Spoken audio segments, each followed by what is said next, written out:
സുഹൃത്തുക്കളെ, നിങ്ങൾക്കേവർക്കും ഇന്നർലൈറ്റ് ചാനലിൻ്റെ പുതിയൊരു അറിവിലേക്ക് സ്വാഗതം. ഓരോ വ്യക്തിയിലും ഉറങ്ങിക്കിടക്കുന്ന ഈശ്വര ചൈതന്യം കുടികൊള്ളുന്നുണ്ട്. ഇങ്ങനെ ഉറങ്ങിക്കിടക്കുന്ന അനന്തമായ ഊർജത്തിനെയാണ് കുണ്ടലിനി എന്ന് വിളിക്കപ്പെടുന്നത്. കുണ്ടലിനിയെക്കുറിച്ചുള്ള പല അത്ഭുതകരമായ കഥകളും പണ്ട് മുതൽ തന്നെ നമ്മൾ കേൾക്കുന്നതാണ്. അതുകൊണ്ടായിരിക്കാം ഏത് വിധേനയും കുണ്ടലിനിയെ ഉണർത്തി എഴുന്നേൽപ്പിച്ചു കഴിഞ്ഞാൽ അവരുടെ കാര്യങ്ങളെല്ലാം സാധിച്ചെടുക്കാമെന്ന് മിക്കവരും ധരിക്കുന്നത്.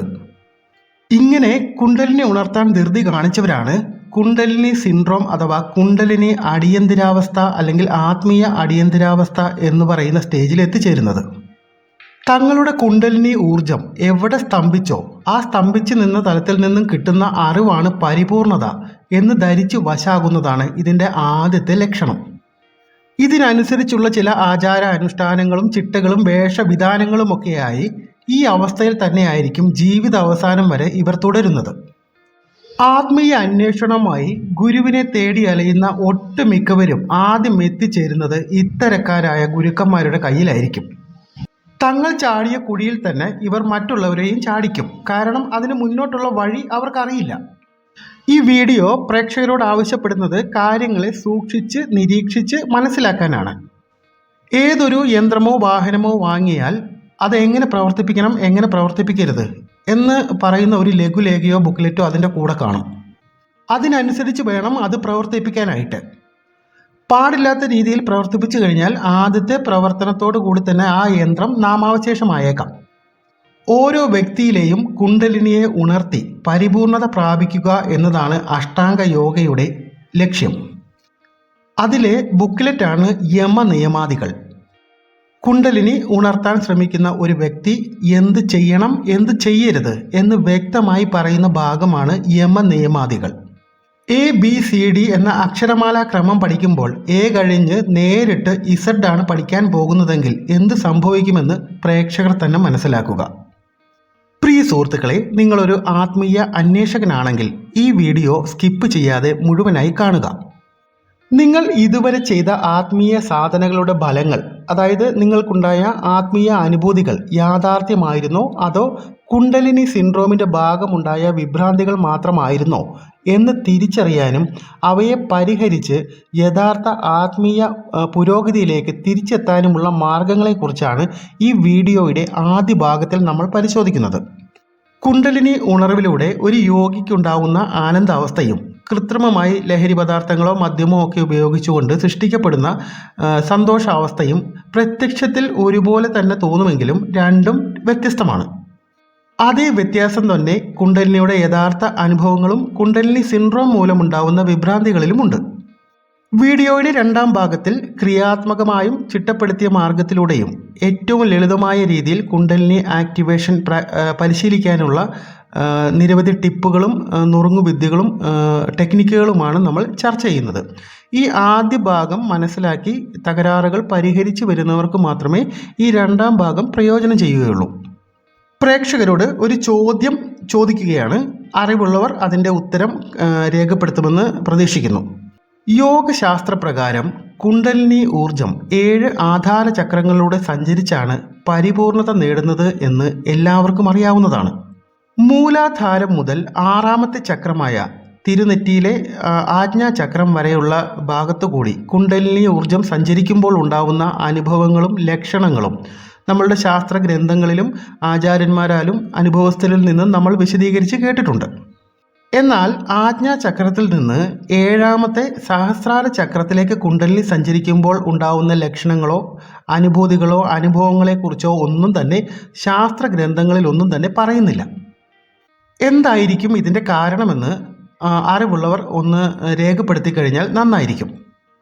കുണ്ടലിനി ഊർജത്തെ ശരിയായ രീതിയിൽ കൈകാര്യം ചെയ്യാൻ അറിയാത്തത് കൊണ്ടോ വേണ്ടത്ര തയ്യാറെടുപ്പുകൾ നടത്താത്തത് കൊണ്ടോ അതുമല്ലെങ്കിൽ കുണ്ടലിനി ഊർജം പെട്ടെന്ന് ഉണർന്നെഴുന്നേൽക്കുമ്പോഴോ ഒരാൾക്കുണ്ടാവുന്ന അസുഖകരമായ നെഗറ്റീവ് അനുഭവങ്ങളുടെ കൂട്ടത്തെയാണ് കുണ്ടലിനി സിൻഡ്രോം എന്ന് വിളിക്കുന്നത്. ഇതിനെ ആത്മീയ അടിയന്തരാവസ്ഥ എന്നും വിശേഷിപ്പിക്കാം. കുണ്ടലിനി സിൻഡ്രോം ലക്ഷണങ്ങൾ അനുഭവിക്കുന്ന ഒരു വ്യക്തിയെപ്പറ്റി കുണ്ടലിനി ഉണർവ് കൊണ്ടുവരുന്ന ഭീമാകാരമായ ശക്തിക്ക് ശാരീരികമോ വൈകാരികമോ ആത്മീയമായോ തയ്യാറല്ലായിരുന്നു എന്ന് വേണമെങ്കിൽ പറയാം. എന്നിട്ടും അവരുടെ കുണ്ടലിനി ശക്തി ഉണർന്നു. ആത്മീയമായി പുരോഗമിച്ച ആളുകൾക്ക് മാത്രമല്ല കുണ്ടലിനിയുടെ ഉണർവ് സംഭവിക്കുന്നത്. ചിലപ്പോൾ അത് ആർക്കും സംഭവിച്ചേക്കാം. ഇങ്ങനെ പെട്ടെന്ന് സംഭവിച്ചാൽ കുണ്ടലിനി സൃഷ്ടിക്കുന്ന അതിശക്തമായ ഊർജം ഉയർന്ന നിരക്കിൽ ഉയരുകയും വ്യക്തിയുടെ ശരീരത്തിന് ഈ ഊർജത്തിൻ്റെ പെട്ടെന്നുള്ള കുതിച്ചുചാട്ടം നേരിടാനും കഴിയാതെ വരും. ഇത് കുണ്ടലിനി ഉണർവിൻ്റെ അപകടകരമായ ഫലങ്ങൾ ഉണ്ടാക്കാറുണ്ട്. ഈ അവസ്ഥ വ്യക്തിയുടെ ദൈനംദിന ജീവിതത്തെ തന്നെ താറുമാറാക്കി കളയാറുണ്ട്. മാനസികവും ശാരീരികവും ലൈംഗികവുമായ പ്രശ്നങ്ങൾക്ക് ഇത് കാരണമായേക്കാം. ഇത് പല വ്യക്തികൾക്കും വളരെ ബുദ്ധിമുട്ടേറിയതും ആഘാതകരവുമായും അനുഭവപ്പെടാറുണ്ട്. കുണ്ടലിനിയെ ഫലപ്രദമായി ഉണർത്താൻ ആദ്യം നിങ്ങളുടെ ചക്രങ്ങളെല്ലാം തുറന്ന് സുഷുമ്ന നാഡിയെ ശുദ്ധീകരിക്കാൻ വേണ്ടി പ്രവർത്തനം തുടങ്ങണം. ചിട്ടപ്പെടുത്തിയ യോഗ മാർഗങ്ങളിലൂടെ ഈ തുറക്കലും ശുദ്ധീകരണവും കൈവരിക്കാൻ കഴിയും. അപ്രതീക്ഷിതമായി ഉണ്ടാകുന്ന ദുഃഖം, അമിത സന്തോഷം എന്നിവയെല്ലാം തന്നെ കുണ്ടലിനിയുടെ പെട്ടെന്നുള്ള ഉണർവിലേക്ക് ഒരാളെ നയിച്ചേക്കാം. ചില കാരണങ്ങൾ കൊണ്ട് താഴത്തെ ചക്രങ്ങൾ അമിതമായി സജീവമാകുക, ശരിയായ മാർഗനിർദ്ദേശത്തിൻ്റെ അഭാവം, തടയപ്പെട്ട വികാരങ്ങൾ, വിനോദത്തിൻ്റെ പേരിലുള്ള മയക്കുമരുന്ന് ഉപയോഗം എന്നിവയെല്ലാം ഇത്തരം കുണ്ടലിനി ഉണർവിന് കാരണമാകും. ഇനി ഇതൊന്നുമല്ലെങ്കിലും ദൗർഭാഗ്യം എന്ന ഒറ്റ കാരണം കൊണ്ട് കുണ്ടലിനി സജീവമാകുന്നവരുമുണ്ട്. ഇങ്ങനെ ഉണ്ടാകുന്ന വർദ്ധിച്ച ഊർജവുമായി ശരീരത്തിന് പെട്ടെന്ന് പൊരുത്തപ്പെടാൻ കഴിയാത്തതിനാൽ ശാരീരികമോ മാനസികവുമായ ലക്ഷണങ്ങളോട് കൂടിയും ഇവ കാണാം. ശരീരത്തിൽ പ്രത്യക്ഷത്തിൽ കാണുന്ന ലക്ഷണങ്ങൾ ഇവയാണ്: പേശിവലിവ്, മലബന്ധം, ഞെട്ടൽ, വിറയൽ, കുലുക്കം തുടങ്ങിയ അനിയന്ത്രിതമായ ശരീരചലനങ്ങൾ, ശ്വാസോച്ഛ്വാസ രീതികളിൽ വിശദീകരിക്കാനാവാത്ത മാറ്റങ്ങൾ. മറ്റൊരു തരം ലക്ഷണങ്ങൾ സ്പർശനം, സമ്മർദ്ദം, വേദന, താപനില, വൈബ്രേഷൻ എന്നിവയെക്കുറിച്ചുള്ള ധാരണയിലൂടെ നിങ്ങൾക്ക് മാനസികമായോ ശാരീരികമായോ അനുഭവപ്പെടുന്ന ലക്ഷണങ്ങളാണ്. ഇവ മിക്കവാറും പെട്ടെന്നുള്ള ഊർജ്ജസ്വലത, അല്ലെങ്കിൽ ശരീരത്തിലുടനീളം അല്ലെങ്കിൽ ശരീരത്തിൻ്റെ ചില ഭാഗങ്ങളിലൊക്കെ വൈദ്യുതി സ്പന്ദിക്കുന്നത് പോലെ ഒരു തോന്നൽ, ചർമ്മത്തിൽ ചൊറിച്ചിൽ, ഇക്കിളി, കൈകാലുകളിൽ ചൂടും തണുപ്പും മാറി മാറി അനുഭവപ്പെടുക, അമിതമായ സെൻസിറ്റീവായിട്ട് ശരീരഭാഗങ്ങൾ തോന്നുക, കൈകാലുകളിൽ മരവിപ്പും വേദനയും അനുഭവപ്പെടുക, തലയോട്ടിൽ അമിത മർദ്ദം അനുഭവപ്പെടുക, കഠിനമായ തലവേദന മാറി മാറി വരിക. അടുത്തത് ഓഡിയോ വിഷ്വൽ ലക്ഷണങ്ങളാണ്. അപ്രതീക്ഷിതമായ കാഴ്ചകളും ശബ്ദങ്ങളുമൊക്കെ കേൾക്കുന്നത് ഇതിൻ്റെ ലക്ഷണമാണ്. വിസിലിൻ്റെ ശബ്ദങ്ങൾ, ചില്ലുകൾ വീണുടയുന്ന ശബ്ദങ്ങൾ, അതേപോലെ ചീറ്റുന്ന ശബ്ദങ്ങൾ തുടങ്ങിയ ആന്തരികമായിട്ടുള്ള ശബ്ദങ്ങളൊക്കെ കേൾക്കുന്നു. ചെവിയിൽ പലതരം മുഴക്കങ്ങളൊക്കെ ഇത്തരക്കാർ കേൾക്കാറുണ്ട്. വിഭ്രാന്തിജനകമായ സ്വപ്നങ്ങൾ, ഇതുവരെ കണ്ടിട്ടില്ലാത്ത പല കാഴ്ചകളും കണ്ട് പേടിക്കുക എന്നിവയൊക്കെ ഇതിൻ്റെ ഒരു ലക്ഷണങ്ങളാണ്. അടുത്തത് മാനസികമായ ലക്ഷണങ്ങളാണ്. ഒരു വ്യക്തിയുടെ ചിന്തയ്ക്കുള്ള വേഗതകൾ പെട്ടെന്ന് കൂട്ടുകയോ കുറയ്ക്കുകയോ അല്ലെങ്കിൽ പൂർണ്ണമായും ചിന്തകൾ നിർത്തിവെക്കുകയോ ചെയ്യുക. പലപ്പോഴും ശരീരത്തിനേക്കാൾ വലുതായി അനുഭവപ്പെടുക. യാഥാർത്ഥ്യ ബോധത്തിൽ നിന്നുള്ള അകൽച്ച ഇതിൻ്റെ ഒരു ഭാഗമാണ്. മാനസികമായി ഒരു മൂടൽമഞ്ഞ് ബാധിച്ച അവസ്ഥ, അരാജകത്വം, ആശയക്കുഴപ്പം, പരിഭ്രാന്തി, ഏകാഗ്രതയുടെ അഭാവം എന്നിവയെല്ലാം ഇതിൻ്റെ ഭാഗമായിട്ടുണ്ടാകാം. അതുപോലെ തന്നെ സ്നേഹം, അനുകമ്പ, ആനന്ദം, ഭക്തി, സന്തോഷം, സമാധാനം എന്നിവയുടെ വർദ്ധിച്ച വികാരങ്ങൾ പ്രകടിപ്പിച്ചേക്കാം.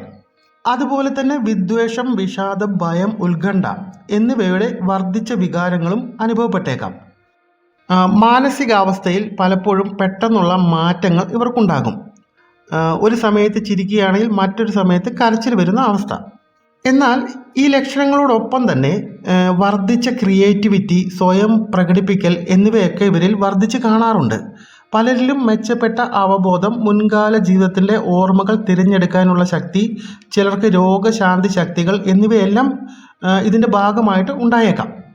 മറ്റ് ചിലരിൽ അങ്ങേയറ്റത്തെ ഹൈപ്പർ ആക്ടിവിറ്റി അല്ലെങ്കിൽ അമിതമായ ക്ഷീണം, ഭക്ഷണ ഉറക്ക ശീലങ്ങളിലെ മാറ്റങ്ങൾ, ദഹന പ്രശ്നങ്ങൾ എന്നിവയും കണ്ടുവരാറുണ്ട്. ഈ പറഞ്ഞ എല്ലാ ലക്ഷണങ്ങളും ഒരാൾ തന്നെ അനുഭവിക്കണമെന്നില്ല.